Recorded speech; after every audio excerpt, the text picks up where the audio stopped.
Сәлем қадірменді көрермен. Сіз Ауғанстандағы бачапош дәстүрі жайлы естідіңіз бе? Бачапош парсша аударғанда, яғни ол сияқты киінген, Ауғанстан мен Пәкістанда кең таралған мәдени тәжірибе. Ұлдары жоқ отбасыларда қыздардың бірі уақытша ұлша киініп, ұл болып саналады. Бачапош қыздарға белгілі бір уақытқа көбірек еркіндікке, білім алуға қол жеткізуге және отбасыларда ұлдардың болмауына байланысты әлеуметтік стигмадан, яғни теріс көзқарастан аулақ болуға мүмкіндік береді. Бұл дәстүрдің қалай және қашан басталғаны нақты белгісіз.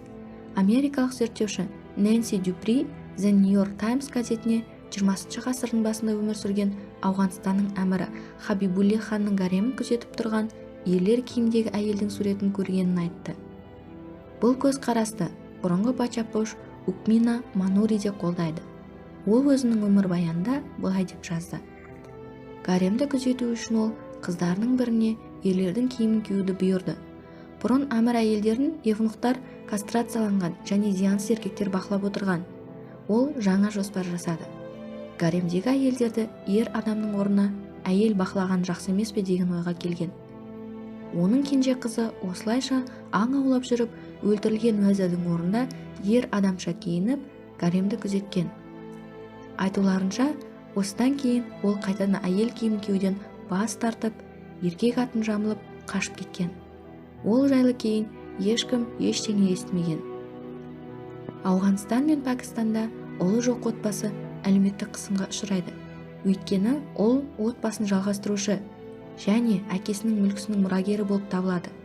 Ал қыздың пайда болуы тек қосымша ауыртпалық пен оны асырау үшін қосымша шығындарды талап етті.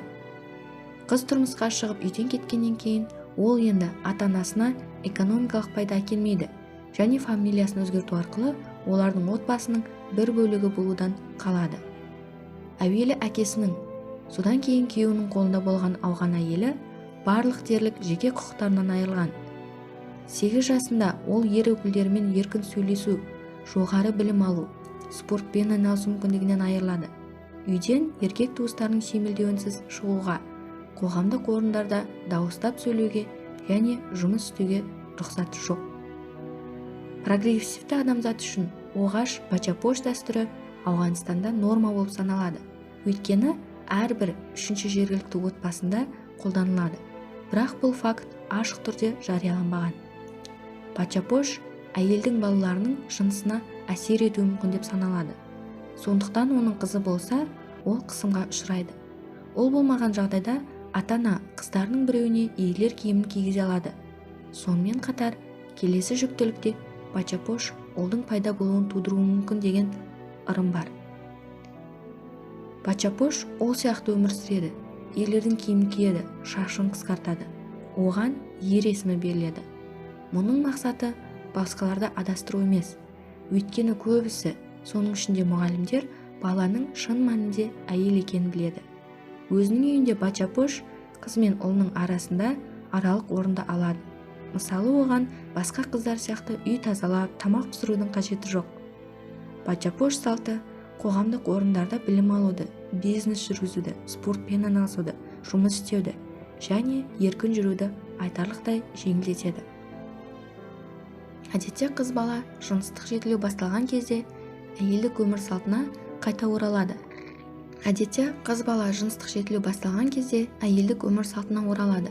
Кейінгі өмірде көптеген бұрынғы бачапоштар ауған қоғамдағы әйелдерге қойылған шектеулерге үйренбегендіктен қиындықтарға тап болады. Бадғис провинциясынан Ауғанстанның ұлттық жиналысына сайланған заң шығарушы Азиза Рафаттың ұлдары болмағандықтан бір қызын бачапош етіп алған. Ол журналистерге Ауғанстанда мұндай нәрселер батыстағыдай жоқ екендігін айтты. Соңғы мәліметтерге сәйкес, Ауғанстанда бачапош саны артып келеді. Бұл жалпы қабылданған тәжірибе.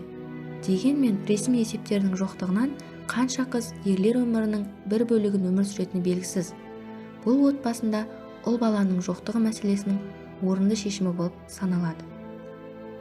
Клиникалық психолог және психолог маман Дайан Эренсафт бачапош өзін жынысына сәйкес емес, ата-анасының үмітіне сәйкес ұстайды деп санайды.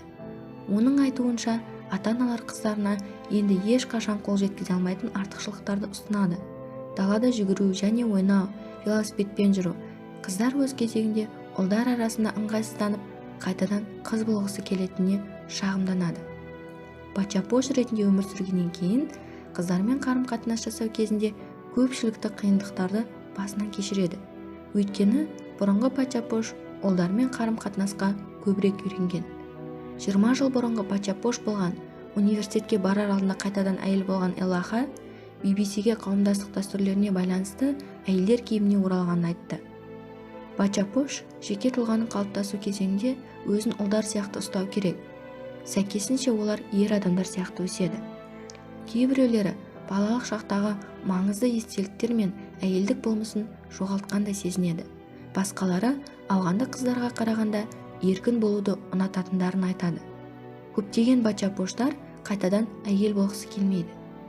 Бача-пош әдет-ғұрпы әйелдерге кейінгі өмірде көмектесе ме, әлде оның психологиялық зияны асып кете ме деген пікірталастар бар. Белсенділердің пікірінше, мәселе ұлдарша киіну тәжірибесінің өзінде емес, жалпы ауған әйелдерінің құқықтарына қатысты мәселелерде.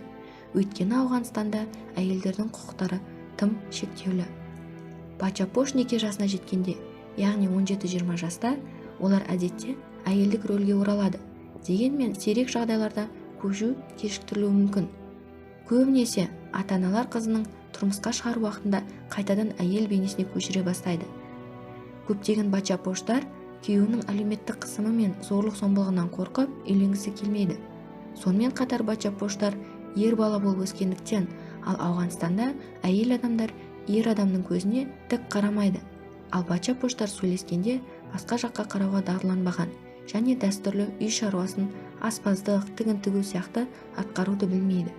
Және ауған қоғамдағы әйелдерге міндетті көптеген нәрселерді білмейді. Кейбір ауған отбасыларында бача-шик циклы бар. Үлкен әпкесі жасөспірімдік жасқа жеткеннен кейін кіші қызы ұл болады.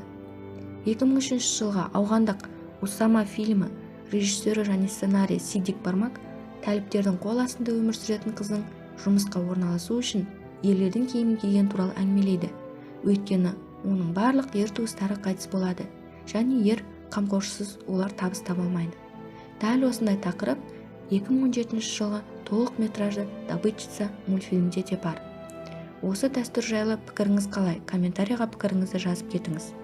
Осы видео ұнаса, лайк басып және арнама жазылып, мені қолдасаңыз, алғысым шексіз, қадірменді көрермен. Менің арнамнан алда осындай қызықты және таңғаларлық видеороликтерді тамашалайсыздар. Сіздермен болған Арайфакт арнасы.